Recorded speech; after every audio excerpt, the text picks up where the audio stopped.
A very good morning to the students of class 11 in the class of economics.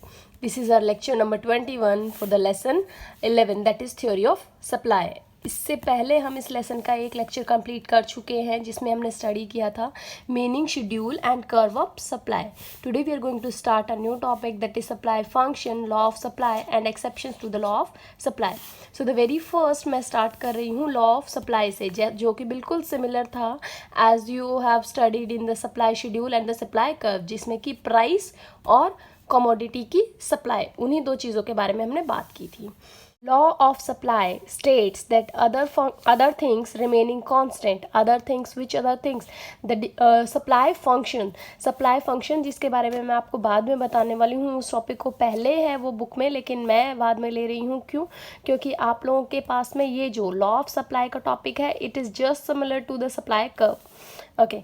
Remaining constant, quantity supplied increases with the increase in the on price of the commodity and vice versa. यानी कि price जैसे जैसे बढ़ेगा वैसे वैसे आपकी quantity भी जो है सप्लाई की वो भी बढ़ेगी, और प्राइस जैसे जैसे डिक्रीज होगा वैसे वैसे आपकी सप्लाई भी क्या होगी, डिक्रीज होगी. इसी रिलेशन को स्टडी करने को हम क्या कहते हैं, law of supply. Same as the law of demand, बिल्कुल सेम वैसा ही है. लॉ ऑफ डिमांड में ऑपोजिट रिलेशन था या इन्वर्स रिलेशन था. लॉ ऑफ सप्लाई में पॉजिटिव रिलेशन है. As like the price of the commodity increases, the commodity supply also increases. मैंने यहाँ पे कुछ रिलेशन देने के लिए आपके पास में एग्जांपल्स लिए हैं. लाइक प्राइस मेरा 10 था तो मैं 100 यूनिट्स को सप्लाई कर रही थी. प्राइस मेरा 20 हुआ तो मैंने 200 यूनिट्स को सप्लाई किया. प्राइस मेरा 30 हुआ तो मैंने 300 यूनिट्स को किया. प्राइस 40 हुआ तो मैंने 400 यूनिट्स को किया. क्लियर? सेम तरीके से मैंने जैसे अपना डिमांड कर्व बनाते थे वैसे ही सप्लाई कर्व, वाई एक्सिस के ऊपर मैंने प्राइस को प्लॉट कर लिया और एक्स एक्सिस के ऊपर मैंने क्वांटिटी सप्लाइड को. सेम 50 के मार्जिन से मैंने क्वांटिटी सप्लाइड को और 5 के मार्जिन से मैंने प्राइस को प्लॉट किया. सबसे पहला जो मेरा प्राइस था दैट इज़ 10 रुपीज़, वो मेरा यहाँ अलोकेट हुआ. फिर उसके बाद जो मैंने उसी प्राइस के ऊपर जो क्वांटिटी सप्लाइड की 100, वो मेरी क्यू हो गई. इन दोनों को मर्ज करने के बाद मुझे एक पॉइंट मिला दैट इज़ ए, जो कि मेरा इन दोनों के कॉम्बिनेशन से आया हुआ सप्लाई का कर्व के लिए था. नेक्स्ट मेरा प्राइस आया 20 यानी कि P1, क्वांटिटी आई 200 यानी कि Q1. इस दोनों को मर्ज किया तो मेरे पास एक नया पॉइंट आया दैट इज़ B. अब मैंने A को B से ज्वाइन किया तो मेरे पास में एक सप्लाई कर्व आ गया जो कि किस तरफ जा रहा है, ऊपर की तरफ. चलिए एक और देखते हैं. 30 रुपीज़ का प्राइस लिया मैंने दैट इज़ P2. फिर उसके बाद मेरा उसी 30 रुपीज़ वाले प्राइस के ऊपर मेरा जो क्वांटिटी सप्लाइड हुआ वो हुआ 300. अब ये जो मेरा Q3 आया, यहाँ पर क्वांटिटी जो मेरी 3 मैंने जो सप्लाई की है, Q2 मैंने जो सप्लाई की है, इन दोनों के कॉम्बिनेशन से जो मेरे पास पॉइंट आया वो आया C. इसी तरीके से ऊपर की तरफ में फॉरवर्ड, ऊपर की तरफ में राइटवर्ड्स डायरेक्शन में अपवर्ड मूवमेंट जो मैं देख रही हूँ वो मेरा सप्लाई कर्व का फॉर्म होता है. यानी मेरा सप्लाई कर्व किस तरीके से बन रहा है, अपवर्ड स्लोपिंग बन रहा है एंड राइटवर्ड डायरेक्शन में, राइट साइड की डायरेक्शन में. आपका राइट हैंड इधर है तो राइट हैंड साइड की डायरेक्शन में अपवर्ड मूवमेंट जो है वो आपका कहलाता है सप्लाई कर्व. क्लियर है? वैसे ज़रूरी नहीं है कि अपवर्ड मोमेंट ही हो, कभी कभी डाउनवर्ड मोमेंट भी होता है सप्लाई कर्व का, लेकिन वो भी किस तरफ में होगा, लेफ्टवर्ड साइड्स में होगा. इसकी मूवमेंट जो है वो एक्सिस से 0 पॉइंट से जस्ट ऑपोजिट डायरेक्शंस में मूव करती है. ये बात तो कंफर्म है. ओके, आते हैं लॉ ऑफ सप्लाई में कौन कौन सी चीज़ें जो है वो हमने अज्यूम करनी है. तो अजम्पशंस में मैंने लिया है कि लॉ ऑफ सप्लाई अज्यूम करता है कि there is no change in other determinants of supply. और वो अदर डिटर्मिनेंट्स क्या हैं, सप्लाई फंक्शन, या जिसे हमने नाम दिया है other determinants of supply. It studies the functional relationship between supply of a commodity and its various determinants. यानी कि सप्लाई किसी कमोडिटी का और वेरियस डिटर्मिनेंट्स, ये सारे वो डिटर्मिनेंट्स हैं जो आपकी सप्लाई किसी भी प्रोडक्ट की जो है उसे इफ़ेक्ट करते हैं. और इसे हम रीड कैसे करेंगे. अब आप सोच रहे होंगे PX PR ये सब क्या हैं, तो मैं आपको 1 बाय 1 इनके मीनिंग बता देती हूँ और इनके बारे में भी बता देती हूँ. सो हम इसे रीड करेंगे SX, यानी कि supply of a commodity is F means a function of PX. PX का सबसे पहले मतलब होता है ऑन प्राइस, प्राइस खुद की प्रोडक्ट का. तो जैसा कि मैंने इसमें बताया था लॉ ऑफ सप्लाई में कि जैसे जैसे प्राइस इंक्रीज होगा सप्लाई इंक्रीज होगी, प्राइस गिरेगा तो सप्लाई गिरेगी. सेम यही रिलेशन रहेगा यहाँ पर भी आपके प्राइस के साथ में. यानी प्राइस इंक्रीज हुआ तो सप्लाई इंक्रीज, प्राइस डिक्रीज हुआ तो supply decrease. Next point is PR, यानी कि प्राइस ऑफ रिलेटेड गुड्स, जैसे टी और कॉफ़ी मैंने आपको पहले भी बताया था. टी और कॉफ़ी के प्राइसेस के साथ में देखते हैं इसका इफेक्ट क्या होगा। अगर कॉफ़ी का प्राइस बढ़ता है, ठीक है, तो टी वाले इंडिविजुअल्स क्या करेंगे, अपनी सप्लाई को कम करेंगे। क्यों? क्योंकि अब ये भी चाहेंगे कि भाई हमारे प्रोडक्ट का भी क्या करें, हम प्राइस बढ़ाएं और प्राइस बढ़ा करके फिर सेल करें। क्लियर है? लेकिन अगर कॉफ़ी का प्राइस गिर जाता है, कॉफ़ी का प्राइस घट जाता है, तो इनके दिमाग में क्या आ जाएगी बात कि भाई कॉफ़ी का प्राइस इसलिए घटा है क्योंकि कॉफ़ी की शायद डिमांड नहीं हो रही थी, ठीक है, ये कॉफ़ी की शायद सप्लाई नहीं हो रही थी। तो अगर कॉफ़ी की सप्लाई नहीं हो रही है, कल की डेट में हमारी भी सप्लाई नहीं होगी क्योंकि कॉफ़ी का प्राइस गिर गया है, तो लोग इसकी तरफ में डिस्ट्रैक्ट होंगे। तो ये क्या करते हैं, ये अपनी सप्लाई को बढ़ा देते हैं। सप्लाई को बढ़ाते ही लोग क्या करेंगे, टी जितनी भी डिमांड हो रही थी वो सारी की सारी फुलफिल हो जाएंगी उनकी डिमांड्स। क्लियर है? एग्जिस्टिंग प्राइस के ऊपर ही ये अपनी ज़्यादा सप्लाई देंगे, जबकि इस केस में एग्जिस्टिंग प्राइस के ऊपर अपना सेम प्राइस को मेंटेन करते हुए सप्लाई कम कर देंगे ताकि इनकी चाय के रेट्स मार्केट में क्या हो जाए, बढ़ जाए। सपोज करते हैं अनियन, प्याज के प्राइसेस तो आप लोगों को पता ही है किस तरीके से अप डाउन होते हैं मार्केट में। तो अगर मानो 100 किलो प्याज की आपको रिक्वायरमेंट है, 100 केजीज ऑनियन की आपको रिक्वायरमेंट है, वो ऑनियन आपको अगर 80 केजी सप्लाई की जाए, 80 किलो ही सप्लाई की जाए, 100 की डिमांड है लेकिन सप्लाई 80 ही की जाए, तो क्या कर देंगे, जो सेलर्स है ना मार्केट में, जो मार्केट में एग्जिस्टिंग सेलर है, जो प्याज की सप्लाई करते हैं, जो सेल करते हैं, वो क्या कर देंगे, प्राइस बढ़ा देंगे। प्राइस बढ़ाते ही क्या हो जाएगा, जो 100 वाली डिमांड थी ना वो अपने आप 80 में ही पूरी हो जाएगी। क्यों? क्योंकि कस्टमर क्या करेगा, जब प्राइस बढ़ गया तो क्या करेगा, उसी चीज़ को कम खरीदेगा ना। सस्ती होने पे ज़्यादा खरीद लेंगे, चलो कोई बात नहीं, अभी तो प्याज महंगी है तो थोड़ा कम खरीद लेते हैं। सेम चीज़ फिलॉसफी, तो उसी चीज़ को ये लोग फॉलो करते हैं, ये सप्लाई को डिक्रीज कर देते हैं। जब सप्लाई कम हो जाएगी तो ऑटोमेटिकली क्या हो जाएगा, प्रोडक्ट के प्राइस मार्केट में ऑटोमेटिकली खुद ब खुद बढ़ जाएगा, और खुद ब खुद बढ़ जाएगा तब ये सप्लाई करेंगे। ऐसा इनका फिनोमिना होता है। नेक्स्ट आता है एनएफ, यानी कि number of firm in the industry. अच्छा, एक ही तरीके की कितनी फर्म है मार्केट में, ये भी इस बात पे डिपेंड करता है, लेकिन इसका सप्लाई से रिलेशन जो है वो मार्केट सप्लाई से है। यानी कि अगर किसी कंपनी, किसी जैसे शुगर मिल है, शुगर मिल्स अगर मार्केट में बहुत सारी बढ़ जाती हैं, बहुत सारी increase in the number of firms of sugar, ऐसी कंपनीज जो शुगर बनाती हैं उनकी क्वांटिटी अगर मार्केट में बढ़ जाती है, वो ज़्यादा आ जाती है मार्केट में, तो उसकी वजह से क्या होगा, उनकी सप्लाई भी जो है वो बढ़ जाएगी मार्केट में। पहले शुगर 10 फर्म थी शुगर की, तो वो 100 केजी सप्लाई कर रही थी, लेकिन अब 12 हो गई हैं तो 120 करेंगी ना, 120 करेंगी, क्योंकि हर फर्म अपने साथ साथ कुछ तो बनाएगी, 10 यूनिट्स तो बना ही रही है। तो हर फर्म जो अपने साथ 10 यूनिट्स बना रही है वो मार्केट की सप्लाई में भी क्या कर देगी, ऐड ऑन कर देगी। सेम तरीके से अगर नंबर ऑफ फर्म डिक्रीज हो गई तो उसी तरीके से decrease in the market supply हो जाएगा। मार्केट की सप्लाई डिक्रीज होगी, यहाँ पर इंडिविजुअल फर्म की सप्लाई तो वो बढ़ाएगा ही बढ़ाएगा, लेकिन मार्केट की सप्लाई भी साथ में बढ़ती है। नेक्स्ट पॉइंट आता है जी stands for goal of the firm. देखिए, इस टॉपिक को आपको अच्छे से समझना पड़ेगा कि किसी भी फर्म के जो गोल हैं वो 2 तरीके के होते हैं। एक होता है प्रॉफिट का मैक्सिमाइजेशन और एक होता है वेल्थ का मैक्सिमाइजेशन। ठीक है, अब आप सोच रहे होंगे कि ये वेल्थ मैक्सिमाइजेशन का मतलब प्रॉफिट ही तो होता है मैडम। नहीं, वेल्थ मैक्सिमाइजेशन का मतलब हम लगाते हैं सेल्स का मैक्सिमाइजेशन। आप समझते हैं, मेरे एग्जाम्पल से समझिए।